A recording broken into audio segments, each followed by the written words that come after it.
యెషయా గ్రంథం 65వ అధ్యాయం 2వ వచనం.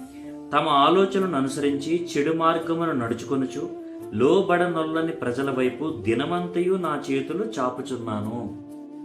మనం అనుకుంటూ ఉంటాం, చాలామంది దుర్మార్గుల్ని, భక్తిహీనుల్ని చూసి ఇంకా దేవుడు ఎందుకు వీడిని ప్రాణాలతో ఉంచుతున్నాడు, ఇంకా దేవుడు ఎందుకు వీడిని క్షమిస్తున్నాడు అని అనుకుంటూ ఉంటాం. కానీ దేవుని దృష్టిలో అందరూ ఒక్కటే. ఎందుకంటే ఆదాము అవ్వ నుంచి వచ్చినటువంటి సంతతే ఈ ప్రపంచంలో ఉన్నటువంటి మానవాళ్ళంతా. మరి అందులో దేవుడికి ఎవరు ఎక్కువ ఎవరు తక్కువ అంటే ఎవరు ఉండరు, అందరూ ఒక్కటే.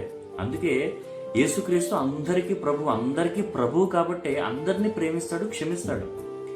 మనం దేవుడి ప్రేమని రుచి చూసాం కాబట్టి, దేవుడి ప్రేమ మనకు అర్థమైంది కాబట్టి మనం రక్షించబడి దేవుని యొక్క బిడ్డలుగా స్వీకరించబడ్డాం.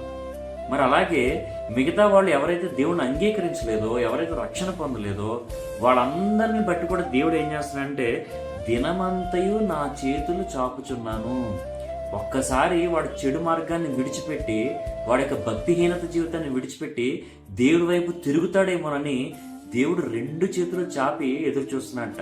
ఒక తల్లి తన బిడ్డ వైపు ఎలా అయితే 2 చేతులు చాపి ఎదురు చూస్తుంటుందో, రాగానే హత్తుకుంటుందో ప్రేమగా, అలాగే దేవుడు ఏమంటున్నా అంటే లోబడనొల్లని ప్రజల వైపు, అలాగే వాళ్ళ యొక్క చెడు ఆలోచనలు అనుసరించి చెడు మార్గంలో ఉన్నవాళ్ళ వైపు కూడా దేవుడు 2 చేతులు చాపి ఎదురు చూస్తున్నాడు. ఎందుకంటే ఈ క్షణానైనా వాడి యొక్క ఆలోచనని మార్చుకుని వాడి యొక్క చెడు జీవితాన్ని విడిచిపెట్టి దేవుడి వైపు తిరుగుతాడేమోనని ఆశకు ఎదురు చూస్తున్నాడు దేవుడు.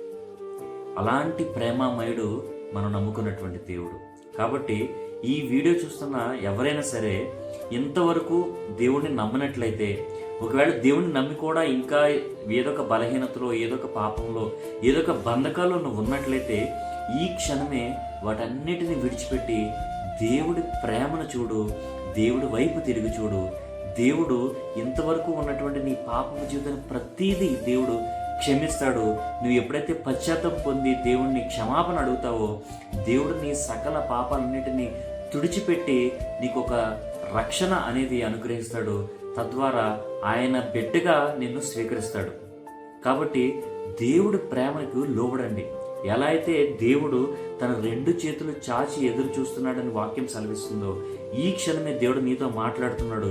ఇంతవరకు నీ జీవించినటువంటి పాపపు జీవితాన్ని, శాపపు జీవితాన్ని పూర్తిగా విడిచిపెట్టి పశ్చాత్తాపం పొంది, మారు మనసు పొంది దేవుడి వైపు చూడు, దేవుడు రక్షణ పొందు, దేవుడు చేసేటువంటి కార్యాలు నీవు అనుభవించు.